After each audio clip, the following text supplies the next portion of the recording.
kita belajar, sebaiknya kita berdoa dulu. Berdoa dimulai.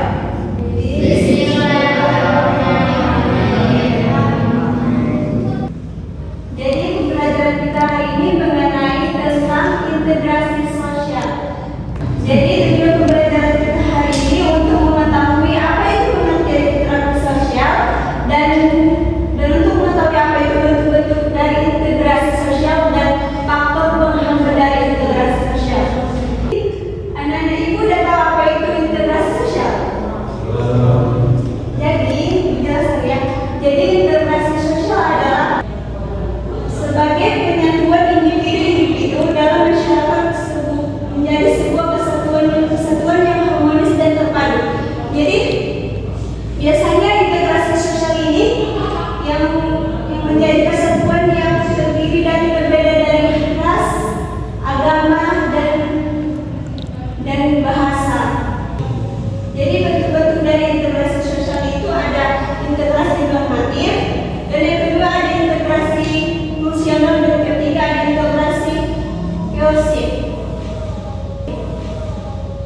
Jadi faktor penghambat dan pendorong integrasi itu diantaranya itu faktor pendorongnya yaitu adanya simpati dan motivasi dan lain sebagainya.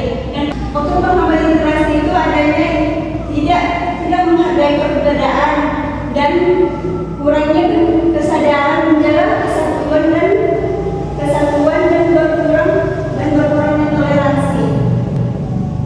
Jadi di sini ibu akan membagi tiga kelompok. Yang kelompok pertama, kelompok kedua, kelompok ketiga ya.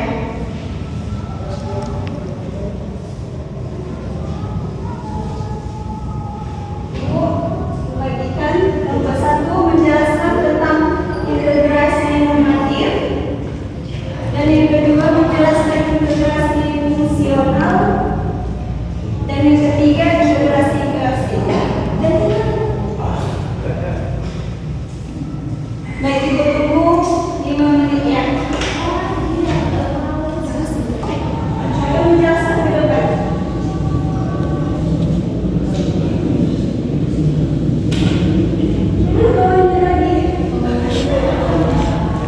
Satu lagi.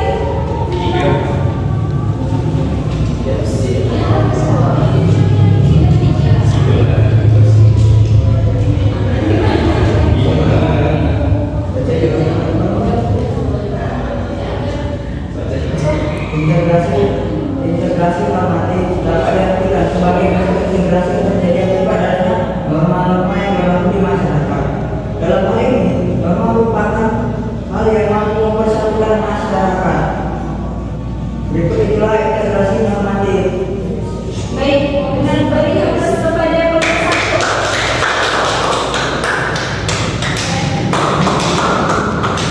Baik, kelompok kedua. Nah, jadi benar ya, integrasi normatif itu merupakan bentuk integrasi yang terjadi akibat adanya norma-norma yang berlaku di masyarakat dan menjadi pemersatu anggota masyarakat tersebut.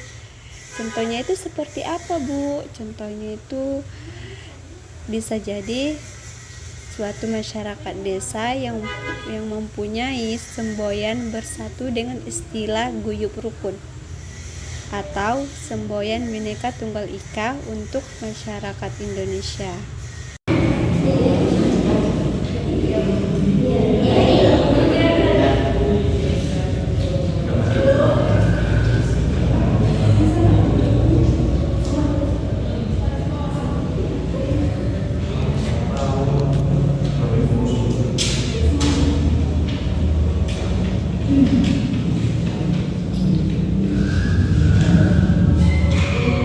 Integrasi fungsional terbentuk karena adanya fungsi-fungsi tertentu dalam masyarakat.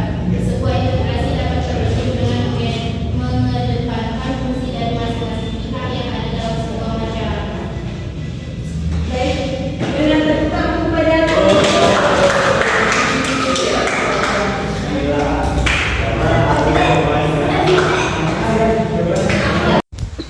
Baik, jadi benar ya, Jadi, integrasi fungsional merupakan bentuk dari integrasi sosial, sehingga integrasi fungsional dapat dikatakan sebagai suatu hal dalam bentuk kerjasama yang dilakukan berdasarkan perbedaan, baik itu perbedaan masyarakat, suku, wilayah, dan sebagainya.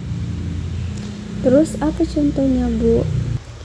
Adapun beberapa contoh dari contoh perilaku integrasi, yaitu salah satunya menaati peraturan sekolah, menerapkan perilaku gotong royong, menerapkan perilaku saling toleransi, saling menghargai kebudayaan yang berbeda, dan menaati undang-undang. Nah, jadi itulah yang dimaksud dengan integrasi fungsional. Kepada kelompok 3 mohon dikonsentrasikan kepada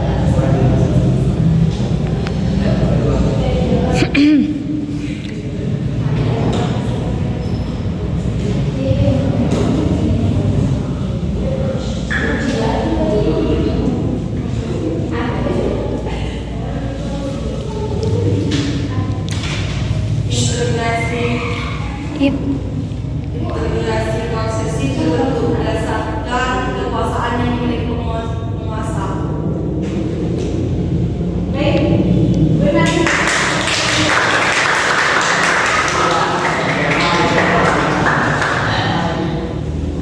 Jadi, integrasi koersif merupakan bentuk integrasi yang tercipta karena adanya kekuasaan yang dimiliki penguasa.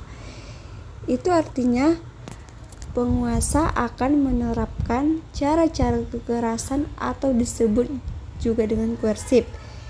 Misalnya, para pendemo berhenti rusuh ketika polisi menyemprotkan gas ke air mata kepada kerumunan pendemo. Jadi itulah yang dimaksud dengan koersif. Integrasi sosial itu mempunyai syarat.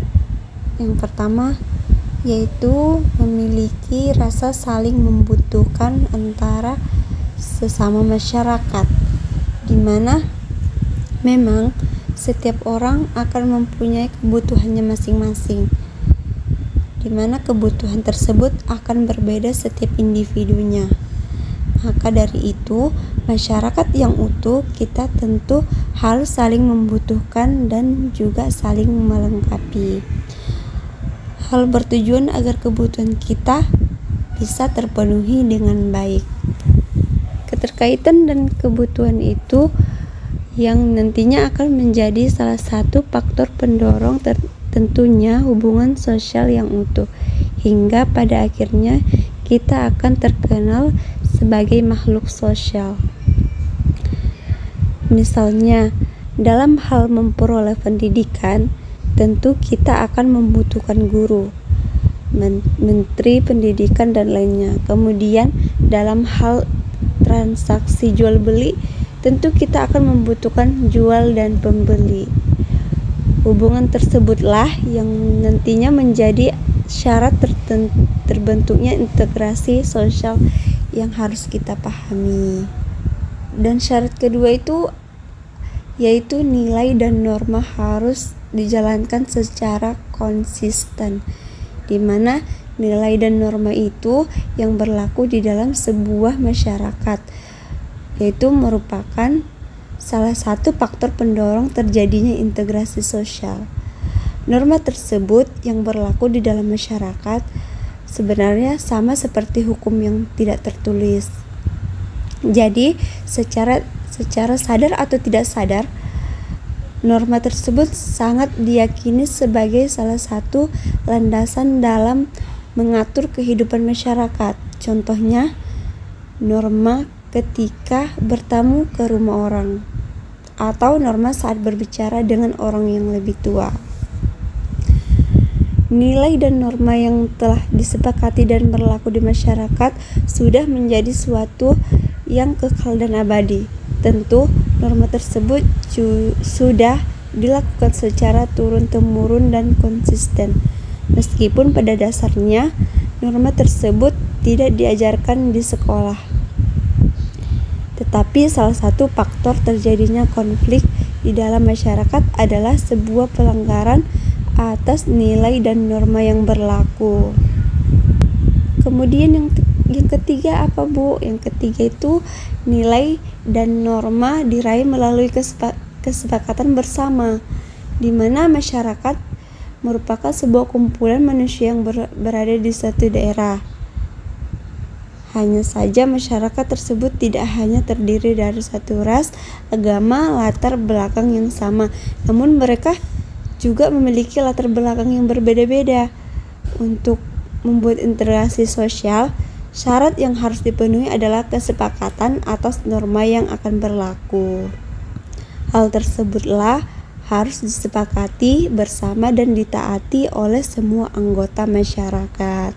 Namun, terdapat beberapa ketentuan terkait nilai serta norma seperti apa yang harusnya berlaku di dalam masyarakat, sehingga tidak semua nilai dan juga norma bisa diberlakukan secara bebas dan terbuka.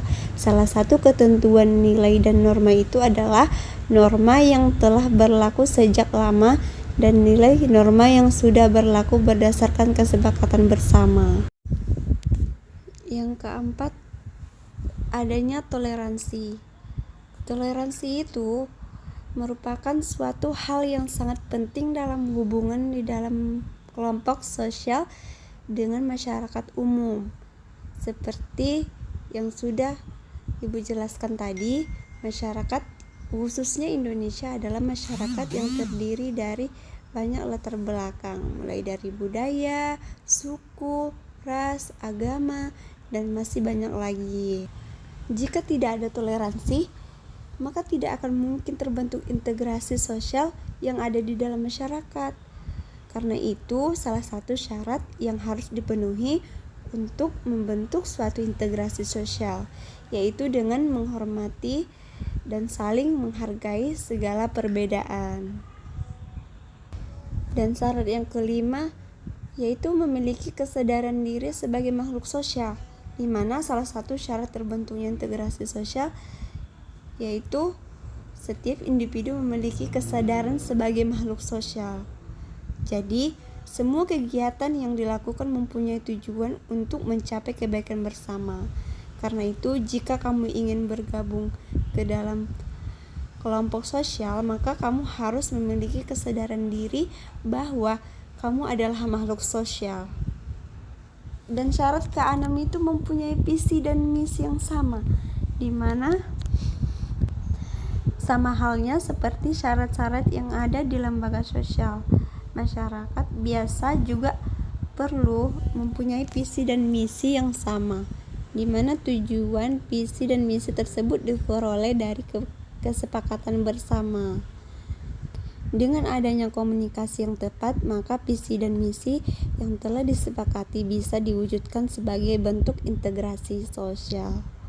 Selanjutnya, Ibu akan menjelaskan tentang faktor pendorong integrasi sosial, di mana ada beberapa faktor pendorong terjadinya integrasi sosial. Yang pertama ada homogenitas kelompok, di mana salah satu faktor yang bisa mendorong terjadinya integrasi sosial itu tingkat kemajemukan. Semakin majemuk dan heterogen suatu masyarakat, maka proses integrasi akan semakin sulit tercapai. Mungkin juga akan memakan waktu yang lebih lama. Sedangkan masyarakat yang homogen akan lebih mudah mencapai integrasi sosial karena lebih mudah menciptakan integritas dalam waktu yang cukup singkat. Faktor yang kedua yaitu jumlah anggota.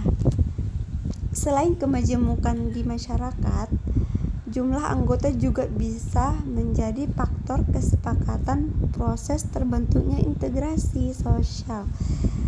Semakin banyak anggota, maka semakin sulit untuk mewujudkan dan mencapai integrasi tersebut. Yang ketiga, faktor pendorong integrasi sosial yang ketiga yaitu tentang mobilitas geografis, di mana mobilitas geografis ini suatu perubahan atau perpindahan penduduk di sebuah wilayah. Anggota masyarakat baru di sebuah wilayah akan mencoba menyesuaikan diri dengan norma dan nilai yang sudah berlaku di wilayah tersebut. Faktor pendorong yang keempat ada efektivitas komunikasi, di mana integrasi sosial bisa dipengaruhi oleh efektivitas komunikasi antara anggota satu dengan anggota yang lainnya yang ada di dalam masyarakat. Jika antar anggota sudah memiliki sistem komunikasi yang efektif, maka integrasi akan mudah dicapai. Tetapi jika suatu masyarakat tidak memiliki sistem komunikasi yang efektif, maka mereka akan lebih sulit mencapai integrasi sosial. Faktor kelima pendorong integrasi sosial yaitu sikap toleransi dan saling membutuhkan. Faktor yang terakhir ini yaitu adanya toleransi hingga rasa saling membutuhkan. Dengan begitu, antar anggota masyarakat akan lebih mudah menerima perbedaan yang ada di masyarakat itu sendiri. Selain itu, kesadaran bahwa kita itu saling membutuhkan juga dapat mempercepat terbentuknya integrasi sosial. Materi selanjutnya, proses integrasi sosial. Yang pertama yaitu akulturasi. Akulturasi ini merupakan sebuah proses sosial yang terjadi jika masyarakat yang memiliki kebudayaan tertentu dihadapkan dengan kebudayaan yang berbeda atau asing. Proses integrasi tersebut akan terus berlangsung sampai unsur budaya asing diterima oleh masyarakat dan diolah kembali ke dalam budaya sendiri. Akan tetapi, biasanya akulturasi akan berlangsung tanpa menghilangkan karakteristik kebudayaan sendiri. Dengan begitu bisa disimpulkan bahwa akulturasi adalah sebuah proses perubahan yang ditandai dengan adanya penyatuan dua kebudayaan yang berbeda. Mungkin anak-anak ini sudah paham apa itu integrasi sosial? Sudah. Kesimpulan. Baik, kesimpulan kita pada hari ini, siapa yang bisa menyimpulkan?